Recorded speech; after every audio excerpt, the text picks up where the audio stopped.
So apparently I need a fashion intervention. Not my opinion, the algorithms. Because according to the internet, I am now being served a steady diet of what not to wear after 50. Fashion mistakes women over 50 make. Stop wearing this immediately, every single day. And I have been trying to figure out how this happened. Did I hover too long over something? Type the wrong thing into a search bar? Have a conversation near my phone? Because I don't remember asking for this. I don't remember raising my hand and saying, yes, please, send me daily reminders that I'm doing it wrong. And yet, here we are. And look, I know exactly what my wardrobe looks like. Jeans, leggings, t-shirts, hoodies, repeat. Mostly running shoes, Converse, Birks. That is the rotation. I'm not complicated or stylish, apparently, either. But that's not even my biggest problem, because then Google decided to join the conversation and serve me an article, an old one, but a real one, with the title, "Is Wearing Black Holding You Back?" Okay, let's just sit with that for a second. Apparently, black is aging me, making me unapproachable, draining my energy, preventing my personality from coming through. And if I really want to make a memorable impression on the world, black just isn't doing me any favors. Which is interesting because I have been wearing black since high school. Not to make a statement, not because I was goth, because I liked it. It was easy. It worked. Felt like me. Also, the article mentioned that black makes you unapproachable. I'm a bit of an introvert, so I'm going to let you connect those dots on your own. Hey everybody, welcome back to the channel. I'm Rachel, and today we are going to talk about what you should actually stop wearing.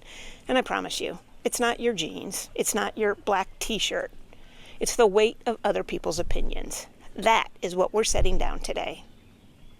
Now, back to this article. It's written by an image consultant, which means that her business depends on you believing that your choices are slightly wrong. Not disastrously wrong, just fixably wrong. And at the end, there's an invitation to book a session. So, just to be clear, a stranger on the internet diagnosed me with a problem that I didn't know I had, and the cure is money. Cool. And I read it, and I laughed, and I moved on. But the question that stuck wasn't, is this right or wrong? It was, why does this work? Who reads this and thinks, oh no?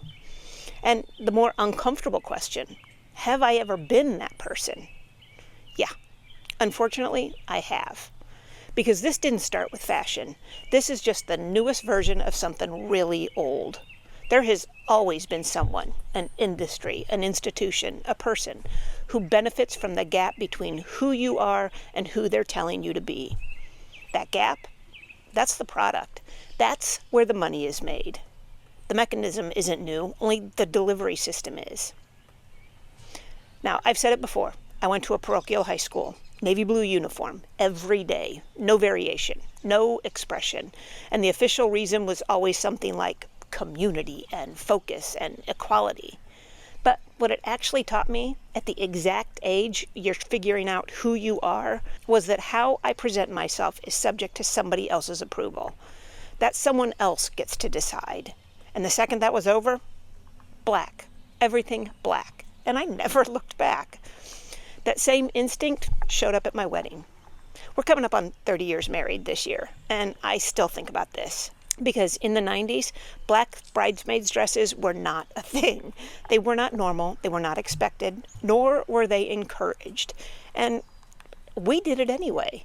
You know, black dresses, purple accents, purple vests on the groomsmen with a little bit of blue, because that was my husband's favorite color. And I gave him that much. People had opinions. Black is for funerals. It's bad luck.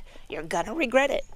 And I remember standing there thinking, oh, what the hell? The dresses look beautiful. They can actually wear them again. And whether this makes other people comfortable is just not my problem. It was beautiful. Nobody died. No bad luck showed up. And 30 years later, I wouldn't change a thing. And here's what I think was actually happening there, and what's happening every time someone tells you you're doing it wrong. They're not worried about you. They're uncomfortable with what it means if you don't follow the script and you turn out just fine. Because if you can do that, then maybe all the things that they have been quietly setting aside or conforming to weren't actually required either. You know, most of us are walking around wearing things that were never ours. Not clothes, definitions. What a successful person looks like. What any of us should want at a certain age. What aging gracefully is supposed to mean. Which, by the way, is a phrase that I have never liked. We put these on early, you know, we wear them long enough and eventually they start to feel like skin until something shifts and you realize that the weight you've been carrying, it's not yours. This isn't a new idea. Epictetus was pretty clear. Other people's opinions of you are outside your control. Not mostly, totally outside. Full stop. And Marcus Aurelius, the most powerful man at the world at the time, spent his entire reign writing notes to himself about not needing Rome's approval. Journaling reminders that what people thought of him was not his business. If he needed the reminder, we probably do too. But here's what they could not have anticipated back then. The group now has a content strategy.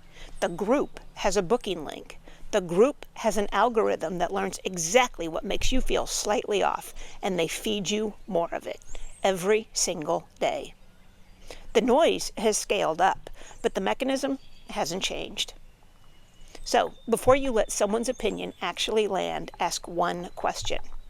What do they get if I believe this? If there's a product, a service, a fix attached, that's not insight, it's a sales pitch. If it's coming from an algorithm, it's not truth, it's just engagement. But if it's someone who knows you, cares about you, has nothing to gain, and tells you something hard, that's a little bit different. That is worth listening to, maybe. The algorithm is probably going to keep sending me fashion advice. You know, I have made peace with that. Not that I'll listen to any of it, but here's what it actually showed me. There is this entire ecosystem built on the idea that you are slightly, fixably wrong.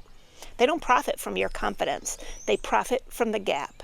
So the thing to stop wearing at any age is that weight.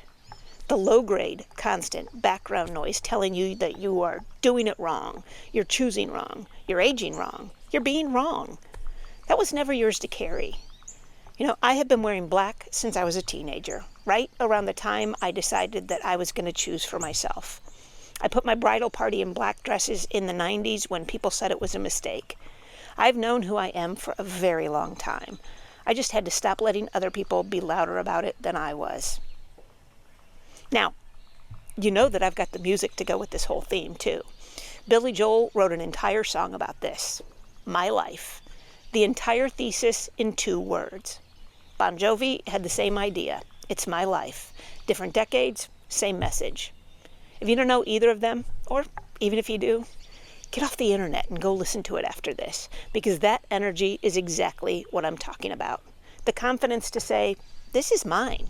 You can have all the opinions about it you want, just not on my time. So let me leave you with this. What are you still wearing that was never really yours? And what would it feel like to just set it down? Thanks for watching. Take care of you, and Reggie and I will see you the next time. Bye-bye.